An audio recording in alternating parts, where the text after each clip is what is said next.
And ladies and gentlemen, brought to you live from Jakarta, Indonesia,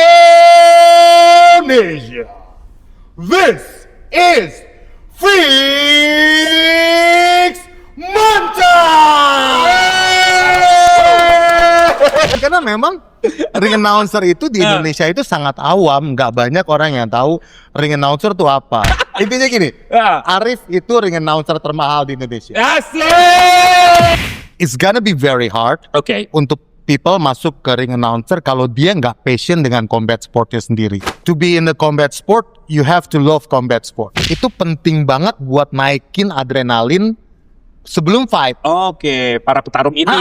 Oh gitu. Dan jujur aja mas, trash talk di Indonesia itu masih sangat reasonable. Mereka kan teman sahabatan nih. Ya dalam perjalanannya ada berbeda visi, ya akhirnya digoreng sama netizen. Sebenarnya itu gorengan netizen mas. Dan Beyond Combat setiap event levelnya tuh makin tinggi. Jadi 2026 Combat Sport Indonesia makin gila. Dan di Beyond Combat visinya cuma satu, menjadikan Indonesia sebagai heart and hub industri combat di dunia. Podcast Fix Mantap, bikin hati tertawa. Podcast Fix Mantap. Halo Sobat Mantap, salam jumpa kembali dengan saya Mas Rere, masih di podcast Fix Mantap. Nah, biasanya saya kedatangan seorang artis, penyanyi lah, presenter, atau model, atau kalau enggak pengusaha. Nah, tapi kali ini beda. Sebetulnya ini teman satu profesi saya ya. Ada satu profesi yang memang satu garis dengan saya. Tapi sebetulnya dia ini seorang petarung loh. Kamu tuh petarung gak sih? Mantan. Oh mantan seorang petarung.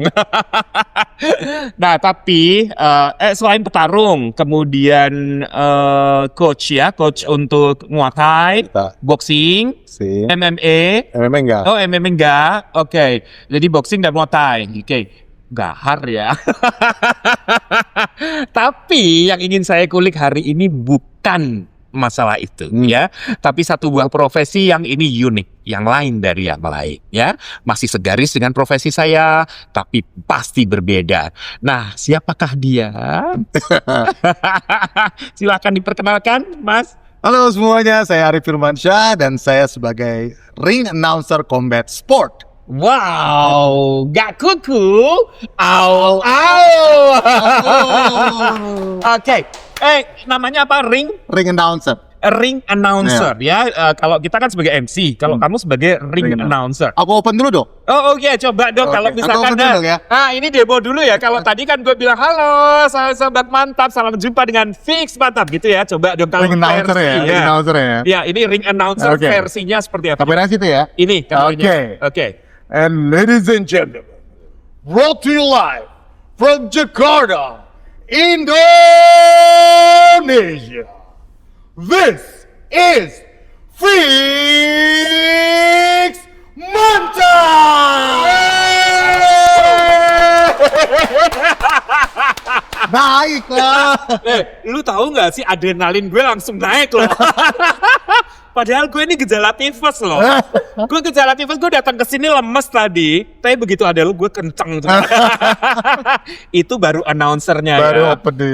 Baru openingnya gimana nanti. Oke, nah Mas Arif, kita ngobrol santai dulu ya hari ini. Ada luar biasa gahar suaranya ya. Ini kenapa dikasih tisu mbak? Enggak mau. Lu oh gitu, kirain lu takut muncrat. Karena suaranya kenceng-kenceng. Oke.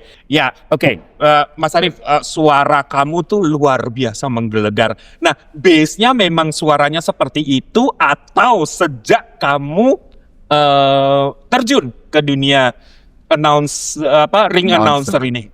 Ya, pastinya semenjak masuk ke ring announcer ya kita harus ngelatih suara harus makin lebih kuat. Oke. Karena memang kayak tadi Mas Rere bilang adrenalin itu ya keangkatnya dari suara kita. Oh, oke. Jadi semakin banyak latihan, semakin juga experience kita di event, udah kebangun sendiri sih. Mas. Oh gitu, jadi kebaru sendiri ya. Oke, ngomong-ngomong, apa kabar dulu ini lama sekali ya kita. Iya, sorry banget. Seneng banget loh ketemu lagi sama Theo. Iya, jadi sebetulnya aku sudah approach ke produserku sih. Iya. Jadi, gue nih punya temen gitu. Cuman memang yang punya profesi unik nih. Cuman memang waktunya belum pas. Dan akhirnya ketika saya mencoba menghubungi waktunya pas. Alhamdulillah. Ya. Alhamdulillah. Ini namanya jodoh ya Mas ya. Oke. Nah, kembali ke announcer tadi.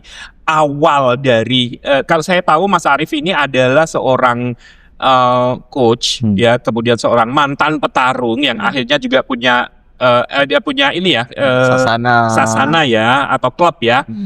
Nah, gimana ceritanya awalnya sehingga dari yang dari momen bertarung ini tiba-tiba jadi ring announcer ini. Sebenarnya ilmunya ilmu kepepet sih, Mas. semua profesi aku tuh ya kepepet aja. Kepepet ya. Karena aku tuh nggak bisa kerja behind the desk 9 to 5. Oke. Ya karena memang mungkin bagi aku tuh aku lebih yang dinamis, pengen coba untuk cari kesempatan yang bidang dinamis ya. Jadi pelatih fitness pertamanya, terus sekarang jadi pelatih Muay Thai juga. Nah, untuk ring announcer sendiri sebenarnya tuh gara-gara temen ngelihat potensi aku saat aku ngebawain workshop. Oh oke. Nah, jadi berapi-api gitu ya. jadi cara ngebawain workshop aku, padahal aku juga itu newbie banget baru pertama kali. Terus mereka tuh ngelihat, coba yuk di event combat waktu itu Muay Thai. Oke. Nah dari situ kecantol deh tuh, jadi ketagihan. Oh, ini sejak kapan sih terjun ke dunia perkombatan ini? Perkombatan dari 2015. Oke, awalnya hobi gitu. Hobi. Oke. Senang dulu tuh latihannya di salah satu gym di Senopati. Terus kenal sama trainernya, terus ngeling deh tuh kemana-mana. Oke. Jadi hobi ke Muay Thai, bikin komunitas Muay Thai, dan jadi ring announcer buat fight Muay Thai awalnya. Awalnya begitu. Jadi awalnya coba-coba nih. Coba-coba. Dari event kecil gitu. Iya. Oh, sampai akhirnya jadi profesional. Jadi profesional. Itu berapa lama perjalanannya? 2017 sampai sekarang kurang lebih 7 tahunan ya Mas. Oh, 7 tahun. Nah, begitu kamu yakin bahwa ini nih bisa jadi sesuatu yang profesional nih buat saya, itu sejak kapan? Semenjak duitnya lumayan. Polos ya Pak, jujur ya. Semenjak duitnya lumayan, karena memang ring announcer itu di Indonesia itu sangat awam, nggak banyak orang yang tahu ring announcer itu apa. Iya. Mereka selalu bilangnya MC.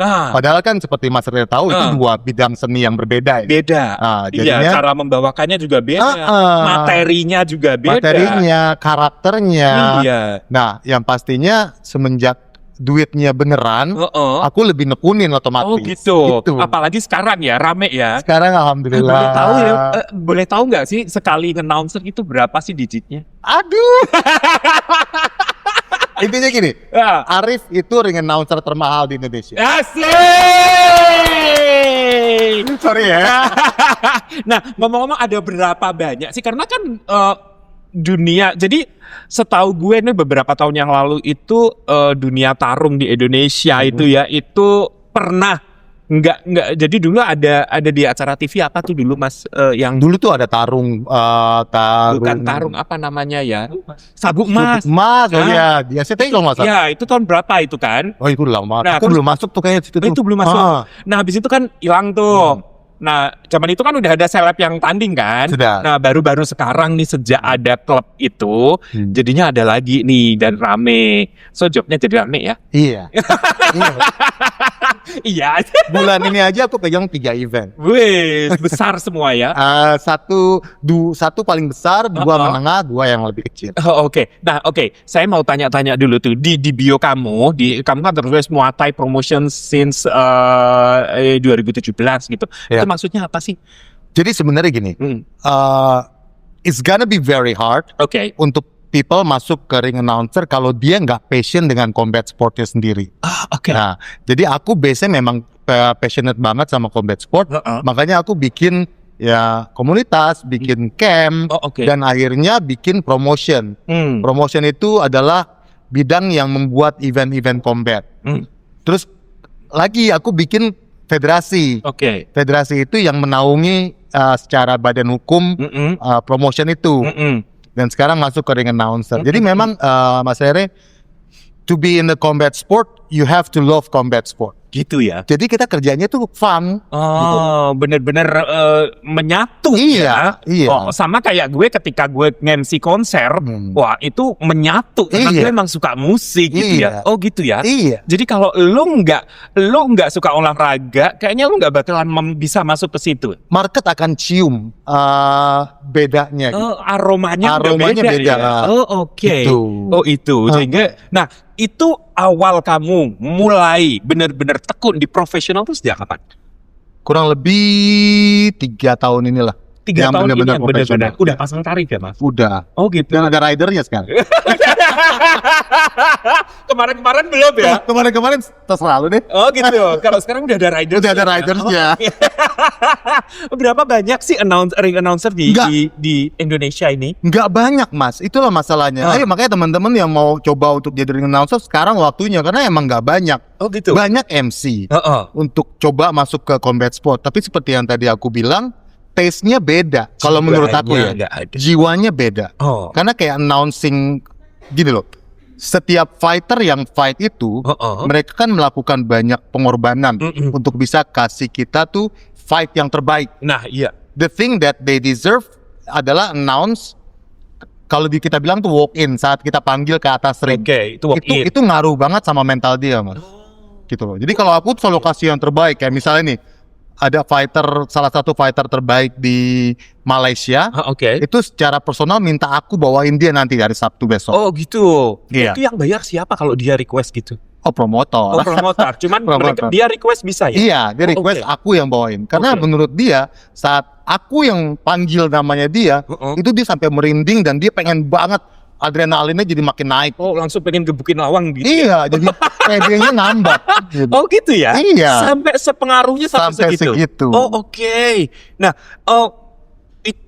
kalau saya lihat ya, hampir rata-rata, terutama di luar negeri atau di dalam negeri, ring announcer pasti hampir template lah, teriakannya panjang gitu, dengan nyebut namanya yang panjang dan full power. Itu belajar di mana? Ada sekolahnya nggak? Nggak ada. Itulah makanya dibilang ring announcer ini apa ya bahasanya, ladang yang subur tapi masih kosong. Nggak ada sekolahnya, nggak ada trainingnya. Aku belajar mostly dari ring announcer di luar yang udah pengalaman. Oke. Dan kalau misalnya tadi Mas Ray bilang semuanya hampir sama, tapi sebenarnya enggak Mas. Enggak, Kalau stylenya maksudnya. kalau kita dalemin lagi, setiap ring announcer tuh pasti punya karakter Punya masing-masing. karakter ya. Cara dia ngebawain, intonasinya, Oke. dan juga yang pasti pitch-nya beda. Pitch-nya beda. Nah, Mas Arif sendiri itu belajar dari mana? Untuk intonasi, untuk power dan sebagainya. Jadi gini Mas, dulu saat zaman aku kecil nih, Oke. aku tuh hidup di zamannya Mike Tyson. Oh, Ya kan? iya. Kita kan dulu sering lihat Dulu Mike idola Tyson kita fight. ya Mike Tyson. Satu yang paling ikonik adalah ring announcer yang Ring namanya announcer. Michael Buffer, Oke. yang Let's get ready to rumble, ya kan? Iya, oke. Nah, believe it or not, he's about 78 years old, Oke. tapi masih dipakai sampai sekarang ini. Sekarang ya. Sampai kemarin Jake Paul lawan Mike Tyson yang di Abu Dhabi, itu dia. Oh, dia ya. Karena dia punya Ini nggak gemeter ya, Mas? Kan kalau udah 70 tahun biasanya gitu nggak ya?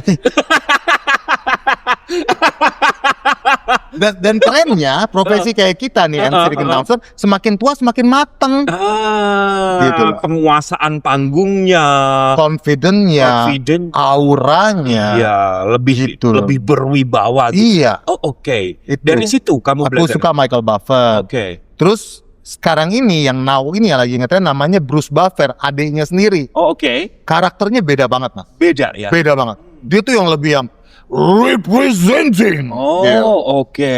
Jadi lebih apa ya? Lebih serak, Oh oke. Nah, Lebih bold gitu lebih ya. bold dan serak. Jadi itu yang anak-anak sekarang tuh suka.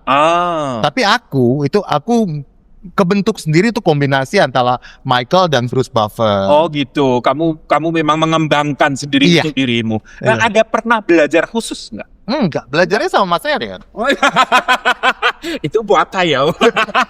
Saya yang belajar maksudnya. Nah, kalau karakter Mas Arif ini seperti apa? Lebih bold, lebih ceria. Campuran. Aku kadang-kadang bold, kayak representing yang ladies and gentlemen, itu bold. Tapi kalau saat pitch-nya misalnya di fight kan gini. It's time gitu. Aku coba untuk combine antara low pitch sama high pitch. Oh oke, luar biasa. Boleh tepuk tangannya dong. Pernah nggak sih punya ini jujur Ya. pengalaman saya nih akhir-akhir ini sebetulnya nggak akhir-akhir ini, dari kapanpun saya punya masalah dengan tenggorokan dan pita suara. Aku juga punya pengalaman. Banget, Oh, banget ya. banget. Bahkan 1 bulan lalu aku harus ngisi acara 3 hari berturut-turut dari pagi sampai malam. Oke. Kurang lebih tuh ada sampai 90 partai. Wow. 90 kali 3, 270 kali aku announce Oke. dalam 3 hari. Oke. Nah, Terus efek dan efek pita suaramu seperti apa setelah event selesai? Ya seperti ini. Ya tetap ya. Aku percaya gini loh Mas. Pita suara tuh sama kayak otot. Semakin kita latih, semakin dia kuat.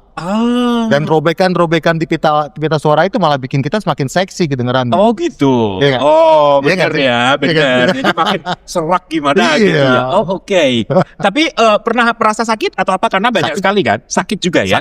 Oh, tapi sempat berpengaruh, artinya bermasalah serius belum? Enggak. Jadi Enggak aku ya? tuh selalu sedia something. Apa tuh? Nah ini yang kita tunggu nih.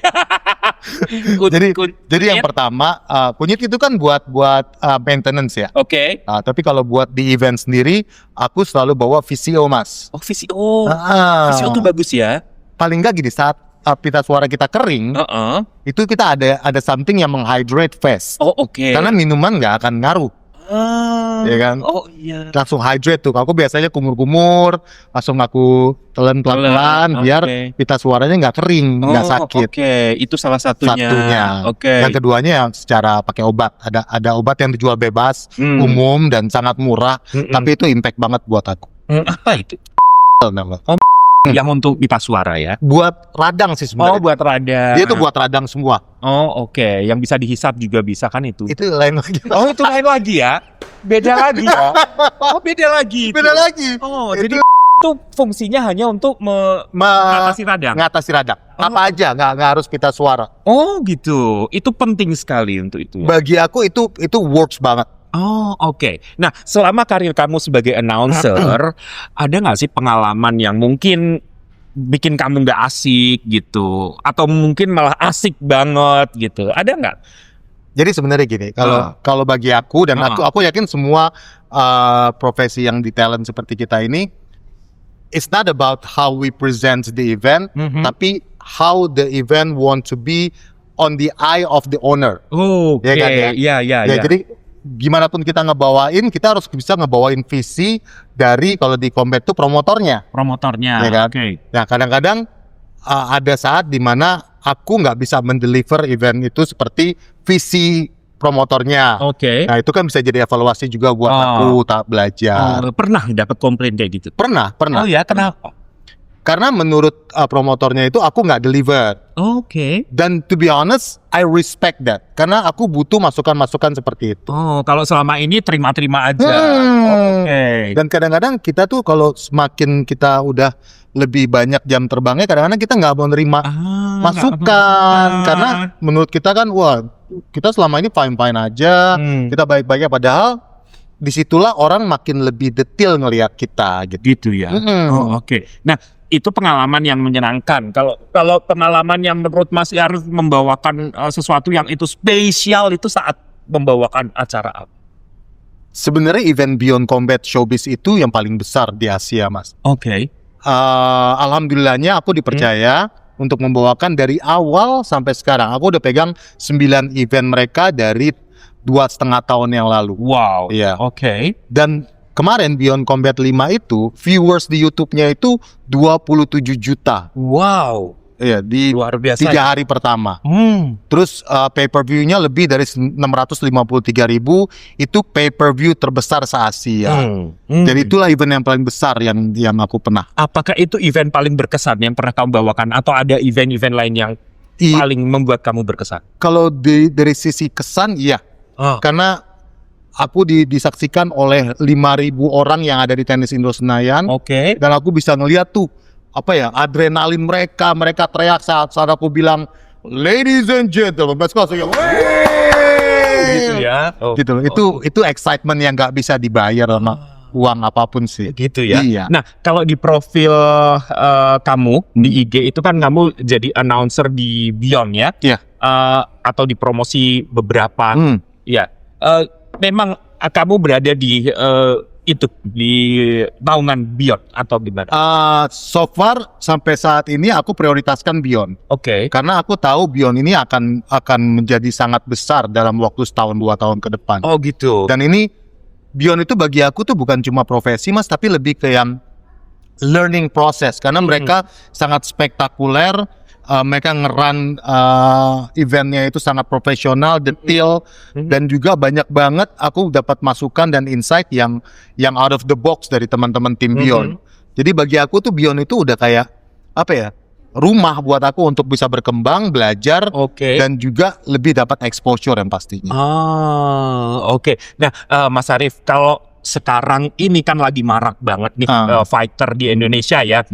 Kira-kira fighter favorit kamu tuh siapa sih kalau di Indonesia? Kalau di Indonesia banyak Mas. Indonesia itu sebenarnya negara yang paling banyak fighternya. Oh ya? Bukannya Thailand gitu? Thailand paling terekspos. Oh. Tapi kalau dibilang nominalnya banyak Indonesia karena kita kan penduduknya berapa ratus juta. Berapa ratus Ya kan? juta ya. Tapi memang sangat sedikit yang bisa terekspos karena eventnya kebanyakan juga di daerah. Ya kan? Tapi kalau misalnya fighter yang aku suka dari Indonesia, otomatis ya kalau misalnya di tinju ya misalnya. Sekarang ini kan yang lagi naik banget tuh namanya Bang Ongen. Ongen the Hawk Sakno Siwi. Besok dia akan mendefend sabuk WBC-nya dia. Oke. Terus kalau di boxing cewek itu Kak Felmi Sumaehe. Besok dia akan coba ngerebut lagi sabuk WBA Asianya. Oh gitu. Itu favorit kamu. Nah, kalau favorit luar siapa? Favorit luar? Yang pasti kalau di MMA Lia Tupuria. Oh gitu ya. Undefeated. Undefeated. Kalau di Muay Thai sendiri, aku suka Superbon, Tawancai gitu. Nggak suka Rotan nih? Rotan suka, tapi menurut aku gimana ya? Fight itu kalau menurut aku lebih ke art. Oke. Dan aku bisa ngelihat art itu di Superbon, di Tawancai. Bukan berarti Rotan nggak artistik, tapi aku lebih preferable aku aja sih. Oh gitu ya. Nah kalau combat sport sendiri yang kamu paling suka itu combat sport apa? Muay Thai. Muay Thai ya? Muay Thai dan kick striking. Sekarang kan di Beyond itu kan kick striking. Apa itu kick striking? Kick striking itu seperti kayak gabungan antara Muay Thai dan kickboxing. Oh, ada gitu. lagi ada. baru ya? Baru. Oh, oke. Sedang dikembangkan. Itu impact-nya sangat damage lah tinggi. Oh gitu. Sudah bisa di mana aja kita ikutan Bu kalau yang kombinasi? So far hanya di event Beyond Combat. Karena ini kan juga baru mulai, baru kurang lebih berapa setahun lah. Oh gitu. Belum sampai setahun. Nanti pasti akan berkembang ya. Pasti akan berkembang. Oke. Nah, menurut Mas Arief, kalau trash talk di Combat Biz itu harusnya gimana sih? Trash talk itu udah jadi bagian dari combat sportainment sih Mas. Gitu ya? Kalau menurut aku itu. Jadi gini. Perlu nggak sih? Sangat perlu. Gitu. Sangat perlu. Jadi side war itu sangat perlu. Nah, masalahnya masalah level of level of education dan intelektual seseorang untuk menanggapi trash talk itu. Nah, kalau di Indonesia kan jadi baper ya. Kebanyakan gitu. Ya. Sebetulnya gimana sih tujuannya itu apa? Tujuannya adalah menjadikan fight itu lebih terekspos, Mas. Pada dasarnya itu tujuannya. Iya. Tapi kalau di Indonesia jadi malah berantem ya itu. Jadi gini, kalau menurut aku gini, fight itu kan istilahnya kan finalnya. Tapi orang market itu harus tahu perjalanan sebelum fight itu. Oke. Misalnya kita mau fight nih Mas, mereka harus tahu dulu aku backgroundnya Backgroundnya apa, apa. Mas Rere apa. Oke. Terus twistnya Mas Rere apa, twistnya aku apa. Itu dibawakan ke gorengan-gorengan di sosmed dan nanti di presscon. Itu penting banget buat naikin adrenalin sebelum fight. Oke, para petarung ini. Oh gitu. Dan jujur aja Mas, trash talk di Indonesia itu masih sangat reasonable. Oh gitu. Dibandingin di luar. Di luar ya, kayak siapa tuh Iya. McGregor. McGregor kan lebih gila lagi sampai lempar-lemparan bis, sampai segala macam. Ilya Tapi yang itu Victoria perlu ya. perlu banget. Oh gitu. Jadi gini, ada mahasiswa di UNER melakukan studi. Oke. It's called undisrespect behavior di combat sport. Oke. Ternyata di luar itu mereka memang mencari fighter-fighter yang punya perilaku yang aneh. Oh. Kayak McGregor. Oh. Terus di Indonesia misalnya ada siapa? Itu perlu. Oh gitu. Kalau di Indonesia mungkin ada KKJ lah, yang dibilang si bengis dari timur.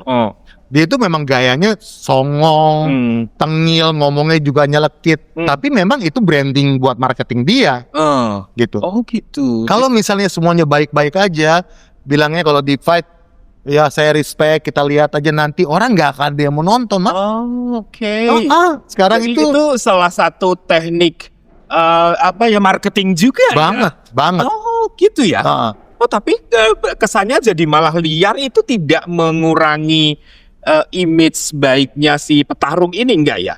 Enggak, karena pada akhirnya semuanya itu dilihat dari fight-nya. Dan lucunya Mas, seliar-liarnya abis fight mereka selalu pelukan dan jadi teman. Oh gitu. Iya. Jadi the gimmick ends when it's announced. Oh. Selalu Ya. Selalu. Tapi kalau di luar enggak sampai musuhan tuh. Ya, karena ada next fight-nya lagi. Oh, oke.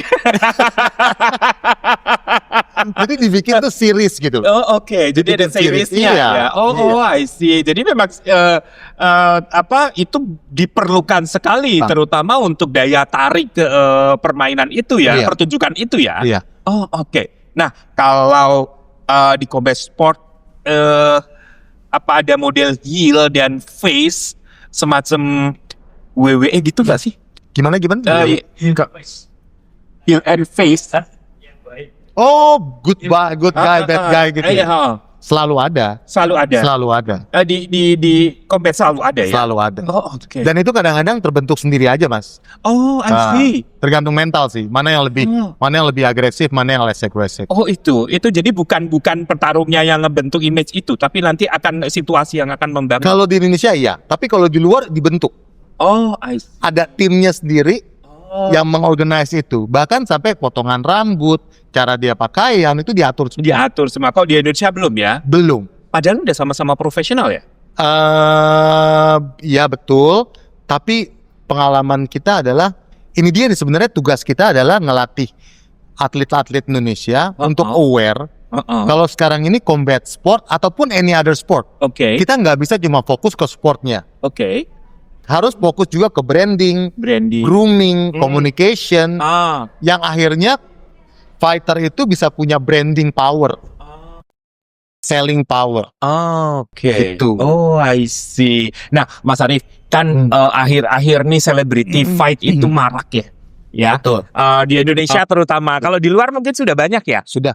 Tapi di Indonesia baru-baru sekarang ya, yang kayaknya euforia banget gitu kalau celebrity fight baru ada gitu. Oke, Mas, akhir-akhir ini celebrity fight di Indonesia itu mulai marak. Bahkan jadi bukan hanya sekedar penggemar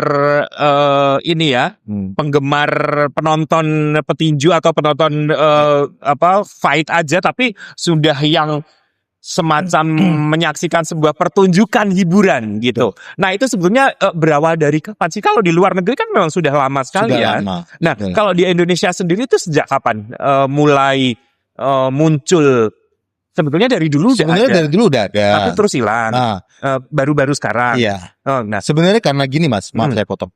Karena mungkin dulu celebrity fight itu hanya 2 selebriti yang fight. Oke. Tapi di atas ring mereka nggak punya skill fight. Yang akhirnya orang nggak mendapatkan apa ya? Nggak mendapatkan sesuatu. Iya, ya. gitu loh. Oh, Tapi oke. sekarang yang dibilang celebrity fight itu mereka harus latihan dulu untuk punya standar combat sport yang mumpuni Oke. untuk bisa naik ring. Oke. Jadi ngejual banget. Oh, contohnya kayak kemarin waktu si El Rumi sama Iya. apa tuh aktor siapa? Iya. Jeffrey Nicole. Iya. Itu menarik sekali loh. Mereka Saya nonton ya. latihan karena aku kenal banget sama pelatih mereka. Oke. Dan mereka latihan selayaknya seorang fighter pro. Jadi pas di atas ring ya nggak bagus dan nggak mengecewakan lah fightnya gitu. Oh, oke. Jadi sejak itu Semenjak itu. jadi semakin rame sampai sekarang, atau karena sarananya sudah semakin banyak juga sekarang, nggak kayak dulu. Dan sekarang juga udah banyak selebriti yang menyukai combat sport. Ya kan? Nggak cowok nggak cewek loh. Oh banyak iya juga. benar. Dan di Indonesia, aku ngomong di Beyond, itu ada sabuk yang internasional namanya ICB. ICB belt itu prestis banget. Bahkan Jake Paul kalau misalnya tahu, Oke, Jack itu Paul. adalah pemegang sabuk ICB. Oh gitu. Itu. Jadi Oh. dibilang influencer fight, tapi skill fightnya layaknya fighter pro.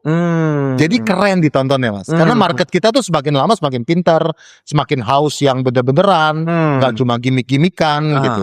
Nah, kalau boleh saya nanya nih, ini banyak yang bilang kayak celebrity fight kemarin ya. Contohnya waktu itu Code Blue sama siapa dulu chef siapa Arnold Iya. gitu. Dari looknya kan dan dari awal ini si Arnold heboh banget, Code Blue santai, tapi akhirnya menang si Code Blue gitu. Ada yang bilang itu tuh settingan, itu tuh bisnis. Everything is about business. Memang sengaja di setting seperti itu. Itu benar gak sih? Sebenarnya gini, dengan ya otomatis promotor itu ada businessman. Iya. Semua promotor itu membuat event, mereka pengen dapat untung Iya. otomatis. Pasti. Nah, pemilihan fighter yang mau bertanding itu di influencer fight pastinya punya sejarah. Kayak Code Blue sama Chef Arnold, mereka punya sejarah sendiri. Dan kebetulan Code Blue juga lagi viral saat itu. Oke. Jadi udah ngejual, otomatis viewernya naik, Iya. pay-per-view naik gitu. Kalau dibilang settingan apa enggak, intinya gini, mereka udah latihan yang keras, Oke. mereka kasih yang terbaik, Oke. apapun hasilnya yaitu diserahkan lagi ke market Oh gitu. gitu. Tapi untuk menang dan kalahnya ini bukan sebuah settingan ya? Setahu aku sih Natural ya? dan sangat susah untuk ngebuktiin ini juga mas. Oh gitu ya? Iya kan? Even pertandingan di luar pun kayak kemarin tuh Jake Paul melawan Tyson. Ya kan? Hampir semua orang bilang settingan. Masa sih Mike Tyson kalah sama Jake Paul? Tapi ya nggak ada yang bisa Nggak ada yang menjawab bisa juga. buktikan ya. Sama kayak waktu kejadian dulu El Rumi sama Nicole.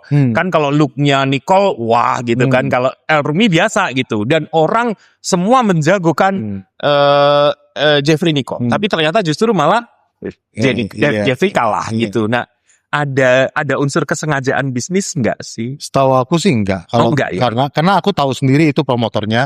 Itu kebetulan temanku juga promotornya. Dan mereka itu ya sometimes gitu loh.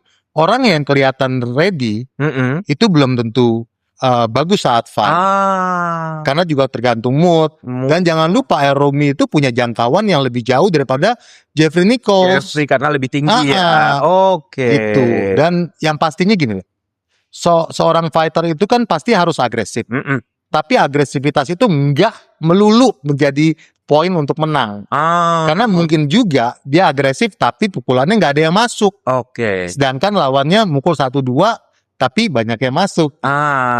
Oke. Banyak Nah, aspek mas banyak yang aspek menentukan. ya. Jadi kita Oke. agak susah untuk bilang ini settingan apa enggak gitu. Susah banget. Nah, oke, kembali ke dunia MC tadi. Apa fight apa tadi namanya fight announcer ya? Iya, ring announcer. Ya, Ring announcer. ring announcer. Oke. Untuk sobat mantap nih yang ingin mempunyai atau terjun ke dunia ring announcer, bisa belajar di mana? Mungkin udah ada sekolahnya atau Mas Arif mungkin mau bikin? Sebenarnya dia di Arif. Udah ada ya sekolahnya ya? Aku kan punya akun TikTok yang sangat aktif lah. Di situ juga aku mengajak teman-teman semua untuk yuk coba masuk ke bisnis combat sport nih di ring announcer. Nah, aku juga kasih tip-tip di situ, Mas. Oh, Di gitu. titik-titikku tuh aku kasih tip untuk jadi ring announcer, cara ngelatih nafas, Oke. cara untuk menambah variasi suara Oke. gitu loh. Oh Jadi, gitu. Tapi Tapi masih berupa hanya sekedar tips-tips Ah, aja. Mungkin ada peran ke depan untuk pokoknya kalau misalnya Academy. mau private hubungin saya aja. Hari ring announcer langsung message. untuk sementara private ya. Private. Untuk belum untuk bikin akademi belum ya. Belum, jadi kita belum. Nah, oke, Mas Arif kembali ke dunia tarung. Kemarin tuh kan siapa Kelos ya? Celos. Celos ya. Celos sama Paris Fernandes ya. Iya. Sempet perang dingin ya. Nggak apa-apa kan nanya ini dikit aja. Nah terus kemarin kayak tiba-tiba udah damai gitu. Sebetulnya masalahnya apa sih itu? Aduh, sebenarnya masalahnya itu ya intinya dalam perjalanan mereka kan teman sahabatan nih. Ya dalam perjalanannya ada berbeda visi, ya akhirnya digoreng sama netizen. Sebenarnya itu gorengan netizen, Mas. Oh gitu. Gitu. Jadi Selo sendiri bilang dia nggak pernah ada masalah sama Paris dan keduanya adalah orang-orang yang baik. Aku kenal secara personal keduanya dan aku sih lebih concern masalah efek setelah mereka berdamai ini. Ini bagus banget. Oh gitu ya. Karena di Indonesia ini jadi ada kubu yang Paris, ada kubu yang Selos. Nah, sebenarnya aku ngelihatnya gini. Kedua orang ini adalah mastermind dari dua combat event terbesar di Indonesia. Oke. Tapi mereka punya visi dan misi yang berbeda, which is okay, ya kan? Iya. Nah, dengan mereka berdamai ya mudah-mudahan industri combat Indonesia ini semakin menggelegar lah 2026. Oh gitu. Nah untuk di Indonesia sendiri ke depan akan lebih bagus lagi? Akan lebih gila lagi, Mas. Oh gitu ya. Akan lebih gila lagi. Karena gimana pun juga Beyond Combat itu menjadi menjadi benchmark. Oke. Semua orang tuh pengen banget bisa dapetin exposure, lifestyle, event preparation, production kayak Beyond Combat. Dan Beyond Combat setiap event levelnya tuh makin tinggi. Jadi gitu. 2026 Combat Sport Indonesia makin gila. Dan di Beyond Combat visinya cuma satu, menjadikan Indonesia sebagai heart and hub industri combat di dunia. Jadi kalau misalnya kita tahu nih Thailand nih, Muay Thai, pokoknya orang denger Muay Thai itu Thailand. Dengar tinju itu pasti Las Vegas. Kedepannya Indonesia juga. Oh gitu. Apa? Kick striking. Oh kick striking itu tadi ya. Oh oke. Lanjut. Ya. Nah, ini menarik kali dan saya mau bahas Beyond tapi buat next ini ya. Oh jadi ada next episode podcast ya. nih. Iya. Atau diundang lagi nanti. Mudah-mudahan ya. Sekarang kita lagi balik lagi ke ring announcer tadi. Nah, berarti kalau dunia tadi combat tadi semakin tahun depan pasti akan semakin berarti peluang untuk masuk ke dunia ke dunia ring sport itu semakin banyak dong ya. Pastinya ya. Sementara saat ini pelakunya masih sedikit. Berarti bisa jadi ini adalah salah satu pilihan buat para kalian semua untuk mempunyai profesi baru atau hobi baru tapi yang menghasilkan ya tentunya. Nah, dalam satu event itu dalam satu momen itu bisa berapa event sih yang diadakan? Satu momen maksudnya dalam satu tahun Indonesia nih di Indonesia nih ya di Jakarta nih. Wow. Banyak banget ya? Banyak banget, Pak. Masa? Banyak banget. Kayak misalnya tahun depan nih. Tahun depan tuh Beyond sendiri akan membuat minimal 7 event. 7 event. 3 yang paling besar Beyond Combat, 3 lagi yang levelnya Madness menang dan mungkin 1 atau 2 yang buat pembibitan. Itu dari Beyond Combat aja. Dari Beyond Combat aja, belum dari yang belum lain, dari ya. promotion lain. Jadi sebetulnya profesi ini sangat-sangat menjanjikan. Sangat menjanjikan. Bisa nggak sih dibuat istilahnya penghasilan utama gitu? Aku yakin di setahun 2 tahun ke depan bisa. Bisa ya? Bisa banget. Bisa banget ya? Oke, kayak MC kan MC untuk event lain misalkan wedding. Oke, saya memilih profesi sebagai MC wedding atau MC event. Itu kan bisa hidup dengan baik, bahkan dengan nyaman gitu. Apakah nanti ke depan juga bisa? Pastinya. Pasti bisa ya. pasti. Oke, kita tunggu. Jadi silakan kalau yang mau belajar atau mau ya tahu lebih banyak, silakan langsung aja hubungi Mas Arif. IG-nya apa, Mas? IG-nya Satria Vibe pakai K, Oke. Satria Vibe. Oke. TikTok-nya Arif Ring Announcer. Nah, silakan DM di sana, ngobrol aja kalau mau jadi ring announcer seperti apa, syaratnya apa, biayanya berapa. Nah, Mas, suka dukanya dong ceritain soal ini untuk menjadi seorang ring announcer. Kalau MC kan banyak nih suka dukanya, banyak sukanya, banyak dukanya. Apalagi kalau harus nge-MC ke pelosok di dunia ujung sana yang harus melewati perjalanan. Ya, kalau ring announcer kayaknya hanya di kota-kota besar kan? Sebenarnya enggak sih. Enggak juga ya? Nah, Oke. jadi sebenarnya kalau ini aku nggak tahu dibilang suka atau duka nih. Tapi intinya gini, sebagai ring announcer combat sport, kita juga harus tahu karakter orang yang datang ke event itu. Oh gitu. Karena nggak sekali dua kali aku harus nahan orang berantem di atas ring, Mas. Oh banyak ya? Iya. Kenapa? Ya, Mereka datang kan untuk nonton. Kenapa jadi berantem? Iya, karena mungkin aja bisa misalnya ada keputusan wasit yang mereka nggak terima, akhirnya cornernya atau sudutnya marah. Aku harus siap di situ untuk memastikan tidak melerai.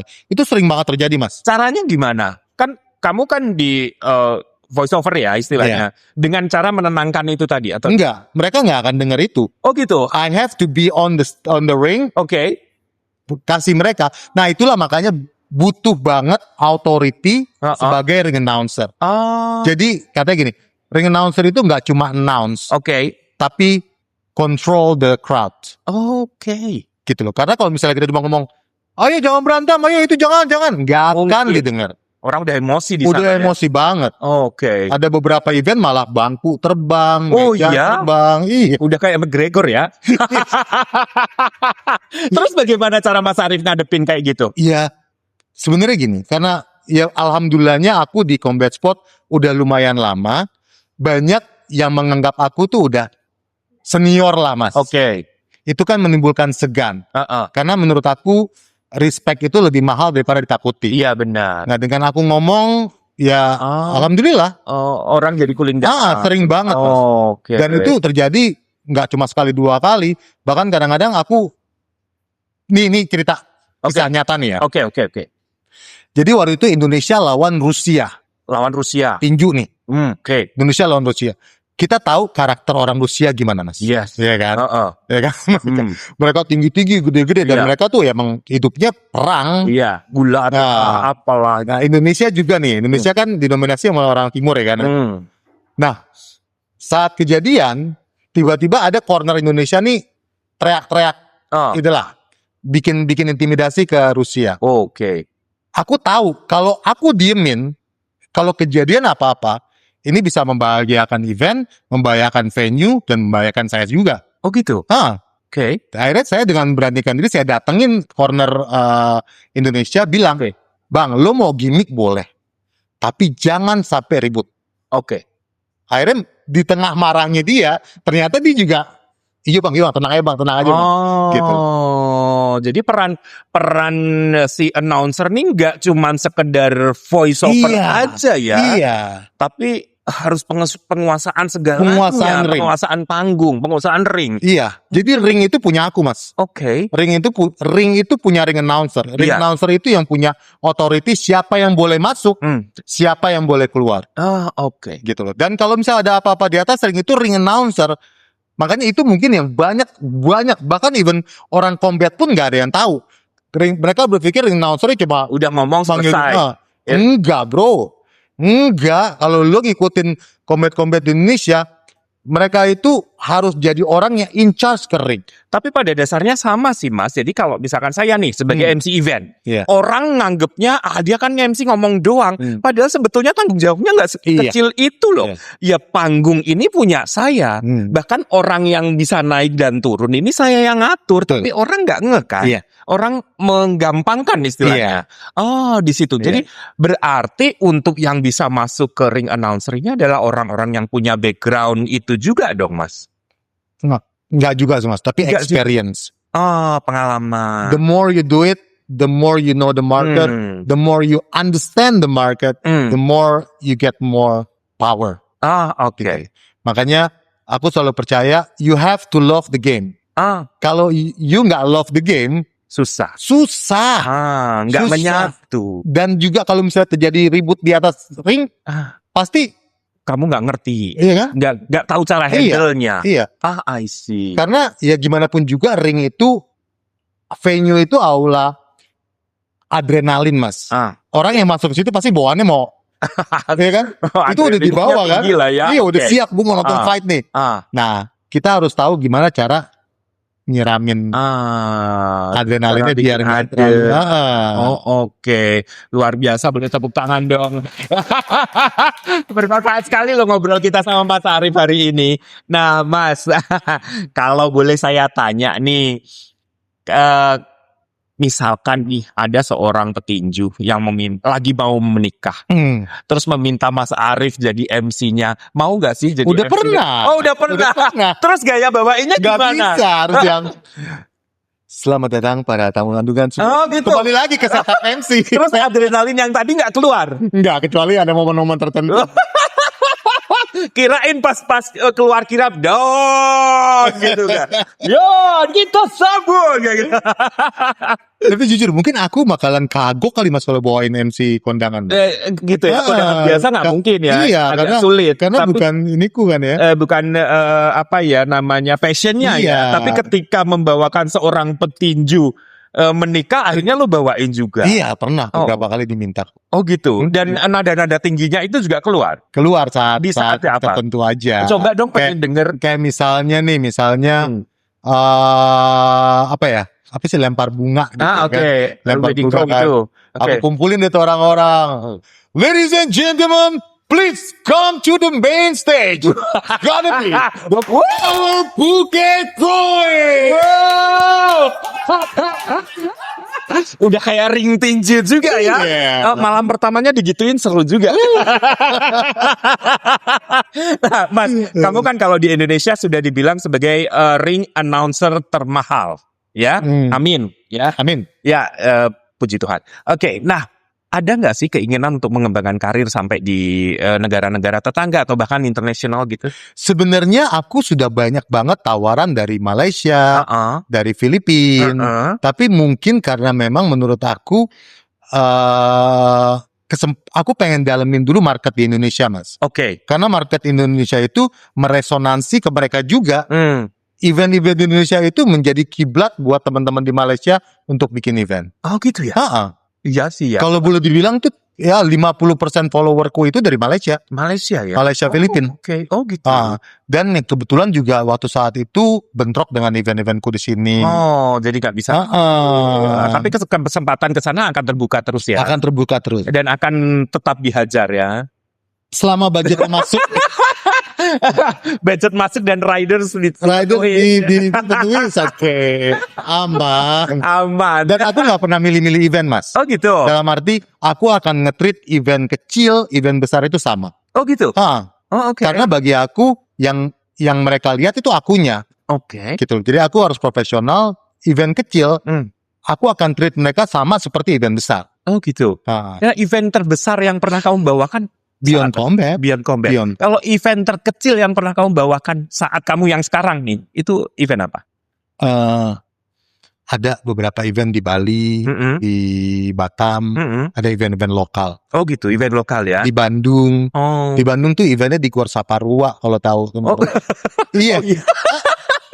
Oh gitu ya. Iya. Dan kamu pun nggak apa-apa ya bawa ke sana. Aku nggak masalah selama budgetnya masuk, ridernya Oh. masuk, aku akan respect event itu sama seperti event besar. Wow, luar biasa. Profesional sekali ya. Asik banget ngobrol sama Mas Arif ini, oke.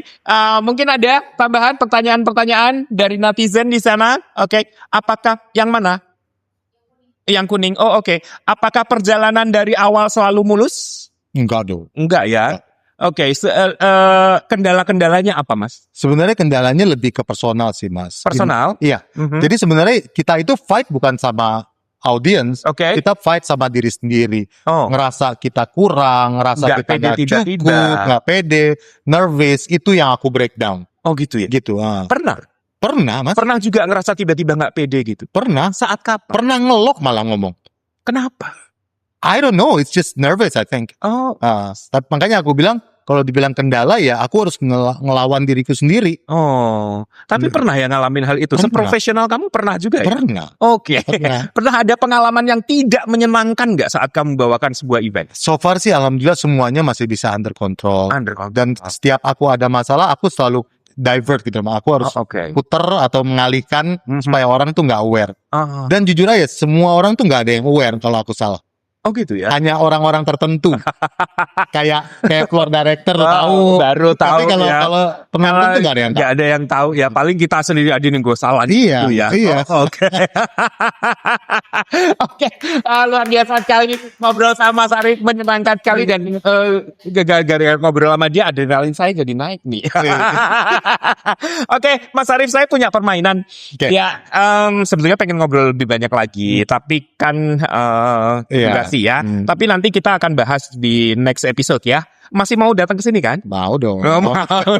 Terima kasih loh. Oke, saya punya permainan. Ini adalah sambung kata. Kalau saya menyebut satu kalimat, satu kata, silahkan diteruskan ya. Apa yang ada dalam pikiran kamu. Oke. Dompet, Tebel. robot, Kaku. ring, Tinju. pulau, Samose. bulat, Bundar. api, Air. tinju. Sarung. Oke. Kamu orang Batak emang? Kenapa? Kok tadi dia bilang pulau langsung Samosir? Karena nanti tahun 2006 ada event combat di Pulau Samosir, Bang. Oh, dia emang Jawa loh. Oke, dompet tadi bilangnya adalah tebel. Amin. Oh, ini afirmasi positif ya. Iya dong. Pokoknya harus tebel ya. Iya. Robot tadi bilang kaku. Robot selalu kaku ya? Iya, the rigid. Oke. Ring tinju ya. Kan banyak ring ada. Dibilang ring Muay Thai pakai ring tinju. Oh, sama ya? Iya. Standarnya sama. Iya. Oh, oke. Jadi basicnya itu ring tinju. Oh, ring tinju ya. Emang awal mulanya tinju. Iya. Ya, oke. Kemudian pulau tadi Samosir, bulat. Tadi jawabnya apa? Bulat tadi jawab apa? Bundar. Bundar. Nggak masuk ya? Iya, sama aja. Iya. Iya, bulat, bundar, bumi, bulat, bundar gitu. Iya. Kalau api tadi Air. air lawannya ya. Nah, tadi tinju adalah Sarung. sarung. Kalau tinju identik dengan sarung ya. Mm-mm. Oh, bukan dengan lawan. Bisa. Tapi kan aku mikirin safety. Oh, oke, safety-nya ya. Oke, Pak Sari. Ya.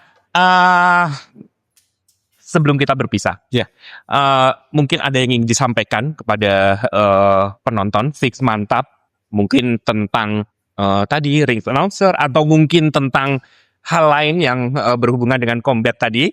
Silakan. Oke, kepada seluruh viewers Fix Mantap, terima kasih banyak pertama-tama udah undang Arif di sini. Suatu kehormatan bagi Indonesia udah mulai aware atau acknowledge profesi ring announcer. Dan pastinya kita pengen terus anak-anak muda Indonesia untuk menggali potensi di combat sport yang nggak cuma jadi fighter. Banyak banget yang bisa digali dari combat sport yang sedang hype saat ini dan akan terus hype 10-15 tahun ke depan. Akan semakin besar ya. Dan mungkin pesan buat teman-teman adalah kita sebagai muda-mudi Indonesia, ayo salurkan tuh passion, adrenalin kita untuk sesuatu yang positif. Gitu loh. Jangan tawuran. Jangan tawuran, dan please buat semua teman-teman anak-anak SD, SMP, SMA di seluruh Indonesia, stop bullying. Kalau memang kalian mau jadi fighter, buruan gabung ke Sasana, ikut fight. Dan biar kalian juga bisa tahu gitu loh. Hidup ini layaknya fight. Kalau kalian menang, kalian mendapat penghargaan. Tapi pokoknya stop bullying dan juga rubah semua yang negatif menjadi positif. Dan yang pastinya banyak baca, tambahin literasi agar kita nggak selalu baper dengan sesuatu. Thank you Coach Arif. Oke, kalau dari ngobrol dari awal nih ya, Coach Arif ini tadi pertama adalah seorang coach, kemudian mantan petarung juga ya, seorang coach Muay Thai, terus punya klub juga, terus juga announcer juga, ring announcer. Nah, Mas Arif di sini lebih suka dibilang apa? Seorang coach atau seorang ring announcer atau seorang pelaku bisnis combat atau apa? Aku tuh heterogen, Mas. Heterogen. Dalam arti gini, di mana aku berdiri, aku akan present at itself. Oke. Gitu. Sebenarnya kan sumber penghasilanku utama tuh dari personal training. Oke. Gitu. Ya, di saat aku fokus ke situ. Di saat aku mendapatkan tanggung jawab di ring announcer, aku akan fokus ke ring announcer. Gitu. Jadi aku belum bisa menentukan aku mau disebut apa, tapi saat aku di sini, I'm here for ring announcer. Oke. Ya, jadi profesinya apa? Praktisi combat dan juga health. Ya, oke lah. Pelaku dari bisnis bisnis ya. Ya, pokoknya itulah semuanya ya. Pebisnis juga, pelaku juga, dan yang pasti sumber inspirasi untuk semua. Amin. Ya. Amin. Oke, Coach Arif, thank you banget Thank atas you, waktunya. Mas Neo. Senang sekali ngobrol hari ini dan kita berharap nanti ada momen berikutnya untuk kita ngobrol lagi ya. Tentu dengan bahasan yang berbeda ya. Siap. Oke, ya Sobat Mantap, itu dia ngobrol kita bareng Coach Arif ya, di mana saat ini kita ngebahas tentang ring announcer atau MC untuk event-event combat ya. Nah, kita berharap obrolan kita hari ini memberikan inspirasi dan juga memberikan pencerahan untuk kalian semua untuk lebih positif dalam berlaku di kehidupan sehari-hari. Oke, saya Mas Rere dan Arif Firmansyah. agak kuku. Au.